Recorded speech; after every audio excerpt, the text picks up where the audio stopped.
the new coach of the Belleville Senators, and will coach the Sens rookies this weekend. We say hello to Troy Mann. How you doing, Troy? Pretty good. Did you guys really have to bring up all those stops this morning? That bring back good memories or not? Some of them were great. Some of them were awful, but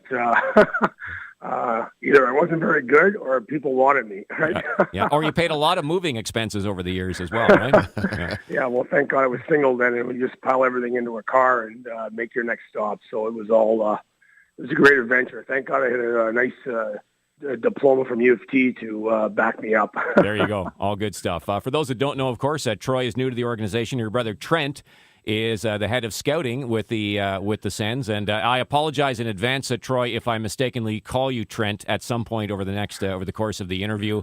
Are there any other brothers named Travis, Tristan, or Trevor that I need to worry about, or that's it? No, we got twin sisters that are with T's, Tammy and Tanya, so a lot of T's in the family. No kidding. All good. All right, you got a chance to see the what will be new to you and new to a lot of fans as well. A lot of new players. You're new to the organization as well. Just give me, as rookie camp got underway yesterday, the guys were out on the ice. Just kind of first impressions you had of the players. Yeah, it was. Yesterday was real exciting, and I think that there's a lot of skill set. A lot of especially at the forward position. Was really impressed with the pace of the play or the practice yesterday and what some of the guys brought to the table. So, it's obviously early, but as we all know, for me, the two most exciting times to be in our business is that first day on the ice and then obviously playoffs. So yesterday was, everybody was pumped and ready to get going. What are you hoping to see in Laval this weekend? What kinds of things impress you from rookies? Well, I think for me, it's just the energy level that they bring, the enthusiasm. There's nothing like working with young kids from my perspective, and we've seen that yesterday.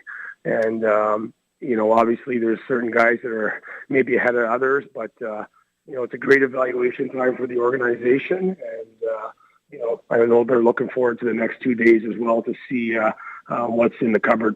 We're with Belleville Sens head coach and Sens rookie coach Troy Mann joining us. Sens rookies will play this weekend, tonight and tomorrow down in Montreal. I think fans are really keen to say Brady Tkachuk in person and on ice and playing in a game. What were your thoughts on what you saw from him, and what sort of impresses you about him at this point? I think the biggest thing for me that stands out is just the intangibles he brings. There's just so much talent nowadays with these young hockey players and, just their summer routines and everything that's changed over the years and what they have the access to. But from my early impressions, and obviously I haven't spent a lot of time with Brady, it's just those intangibles that coaches love to have in players. You're obviously going to get some of these rookies in Belleville, and I wonder, from your experience, how tough a balance is it to develop the future of the Ottawa Senators and serve that master, but also for the people in Belleville put a winning product on the ice? Well, I know that, they certainly had their struggles last year, and, I think Pierre Dorion and his staff have done a very good job of building up some depth for Belleville because as a guy that's been in the American League 8 years, you're only as good as your depth, and if you don't have that, you're not going to win. But in saying that, from my experience as well, as the assistant coach and the head coach in Hershey, the year we won the Calder Cup in 2010 and the year we went to the finals and lost in 2016, when you look at those rosters, there's many, many players off that roster in the NHL. So you need to provide a winning environment. And I think Ottawa is the same thing. If you look back to the year they won the Calder Cup in Binghamton, if you Googled that team and looked at the roster, there's probably 8 to 10 players that are in the National Hockey League. So to me, that's what it's about. You need to provide a winning environment, and the longer you can go in playoffs and provide that for the players, I think it's very, very beneficial for the big club. With B-Sens head coach Troy Mann, Hershey, for those that may not know, it was and is the farm team of the Washington Capitals. So a bunch of those players that you did coach in Hershey were part of that Stanley Cup winning team that we all followed to the playoffs this year. As a guy who coached some of those kids, how did that make you feel as you watched that all come down? Yeah, it was really exciting for me. Obviously a little bit of bittersweet with the timing of it, but there was 14 guys that obviously played different roles. There was a couple of guys that were on that ice raising the cup that unfortunately didn't get in any playoff games where there was depth. But, when you can count 14 guys raising the cup on television that you coached over your 8-year career with an organization, it makes you feel pretty good. So that just validates to me that we did our job there, because at the end of the day, as much as you want to win at the American Hockey League level, it's about trying to get those players to the NHL. No team can win without great goaltending, and most believe that after that Derek Brassard trade last year, that Filip Gustavsson is the Sens goalie of the future. What are your opinions in an early look at him? Well, I think he comes with some really good tools, and as a coach who's only seen him for a couple times, it's really hard to predict what you're going to see out of him. And I'm sure, like any rookie, especially the ones that come from overseas, and the kid in Tampa Bay is a prime example of that, who had his struggles in the first 3 months. If anybody looked back at his resume when he came over, there could be some growing pains, but at the same time, I know the organization is very high on him. And the thing I really like about it is that we've got a seasoned veteran in Mike McKenna that's been around and went to the Calder Cup final the last 2 years of two different organizations. I know he's a great leader and a great mentor, and I think he'll be great for not only Gustafsson but also Hogberg as well.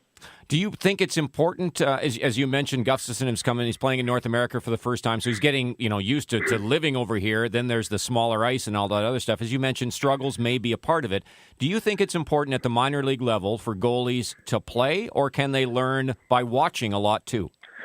I think they have to play, and Mike McKenna was specifically targeted from our organization for that. Obviously, he's going to play and play games. He's just not going to sit on the bench. But at the same time, we need to get our kids playing, and Gus will get his time. And, obviously they got to earn it. I've never been a coach that just gives players anything. They need to earn it. I don't care if they're a first rounder, a seventh rounder, or a free agent. You got to come and you've got to put the work in. And as long as you're putting the work in and producing, you'll get your time. But understanding that there will be some growing pains. But at the end of the day, at the American Hockey League level, the young players drive the engine of the team, but you still need those veteran type of players like Eric Bergdorfer, Jimmy O'Brien, Mike McKenna's of the world to guide those guys. Troy, have the Sens talked about any certain players and said basically don't spend a ton of time watching those guys because we have plans for them in the NHL this year? No, not at all. I think much like us, they're taking the week and the next 2-3 weeks to evaluate. And I'm sure in the back of their minds that they probably have some guys that they're targeting, but certainly nothing that's been shared with me. I think from my perspective, it's important to go in to this weekend with an open mind. And, I'm sure there's some guys that are going to really stand out in the next 48 hours. And there's going to be some guys that will struggle, but, at the end of the day, that certainly doesn't. It's nice to make a first impression, but that doesn't mean it's not going to be a successful training camp or season for a guy that may not, produce over the next 2 days like maybe some people think. You put together some lines yesterday on the first day of camp that I'm presuming that you may start tonight with. One line is Tkachuk, Schlappick, and White. The other line is Formanton, Brown, and Batherson. And you could make the argument that right now those are the six best offensive product or forward prospects with the organization. Are you going to try and mix and match them, or are you going to give these lines maybe the go through the entire two games? Yeah, well, I think that, obviously we've got 27 players here, which includes 3 goaltenders, so we've got 24 skaters, so we need to certainly manage that. And when you've only got 2 games, it's tough to get everybody in, but we're going to go with those lines tonight. I know that the organization, had White on the wing when he was up with the big club last year, so he's going to play some wing here this weekend. And, obviously I want to get Brady Tkachuk the best opportunity to succeed as well. And when you look at that other line, Brown, he really, really impressed me yesterday with his playmaking ability and his vision. And Batherson, I'm a big fan of his. And then that Formanton kid who can skate like the wind.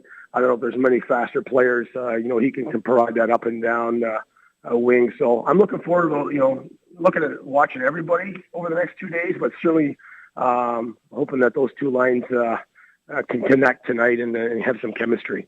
Everybody loves speed and skill. There's no question about that. It's every coach's dream. But I wonder, because it feels like the physical part of the game, while still important, is fading a little bit. It almost seems like guys are being afraid of getting suspended or something like that. But the game seems to be less physical to me. Do you still like a hockey team that plays with a physical element? Well, I think it's part of the game that is needed. But you're absolutely right. I mean, it's become such a speed and skill game. The American League is the same way. the speed difference between last year and when I first came to Hershey as the head coach, it's night and day. And it seems nowadays that, when there's a big hit, whether it's legal or not, that's the only time you're seeing any kind of fighting now. So that's kind of gotten away from it as well. And the amount of skill development that we do prior to practice and after practice nowadays too is, it's unbelievable how that's changed. So it's just the dynamics of how the game is, and but it's nice to see those guys flying around, making plays and skating. That's no doubt about that as well. So, Troy, after this weekend, main camp begins Thursday of next week. How do you sort of handle the next couple of weeks after this part of it is over in terms of waiting to get, I guess, the guys that are going to be the basis of the Belleville Senators this season? Well, our staff will return to Belleville Sunday for about 48 hours just to recharge, maybe do a little laundry, and then get back to Ottawa for about 14 days. So there'll be a lot of evaluation time there as well for us, just to watch some of the players that will be in Belleville compete against the NHL players. So I'm looking forward to that, and then we get started with a team meeting on the 23rd, and it'll be here before we know it. Yeah, so you'll take the time when you're watching these exhibition games to maybe chart guys' strengths, weaknesses, and things that you're going to need to work on from an individual skill basis when they come to and join you? Yes, absolutely. And I think from my perspective and my coach's perspective, that's the best time to evaluate it during these NHL preseason games. And we'll be in Ottawa for 4 of those, which gives us a great, and we'll see many of our players that are going to be in Belleville there. So to me, that's a true indication and valuation for us in terms of the strength and weakness, especially when you're from watching up top. Not that you can't see that from the bench here over the next 2 days, but, when you only have one practice, I like to call it organized chaos the next 2 days. And we try to put a little bit of structure in, but at the end of the day, you're just looking for a high compete level this weekend. And at the end of the day, it'd be nice to win a game or two as well. All right, good stuff. Appreciate your time as always. Best of luck this weekend, and welcome to the Senators organization. Yeah, awesome. Thanks very much. Anytime. Thanks, Troy. There's Troy Mann, the head coach of the Belleville Senators, and he will lead the Sens rookies this weekend, tonight and tomorrow afternoon, as they take on the Habs and Leafs rookies, respectively, over in Laval. I've been mentioning, last time I looked, which is now a couple of days ago, there were a ton of tickets left. If you are thinking about driving down, it's about a 2-hour drive. You can take 50 pretty much the entire way to get to Laval. It's a nice, easy drive, and lots of tickets left. You want to go tonight and or tomorrow. I think the tickets are, I think they started around $20 up to about 40, so not that expensive to go down. And I know people are thirsty to see some hockey, especially to see what the Sens have. So they'll be on display this weekend, and you'll hear tomorrow afternoon's game. We got the Red Blacks game, of course, tonight, but we'll have tomorrow afternoon's game against the Leafs rookies coming up at 3 o'clock here on TSN 1200.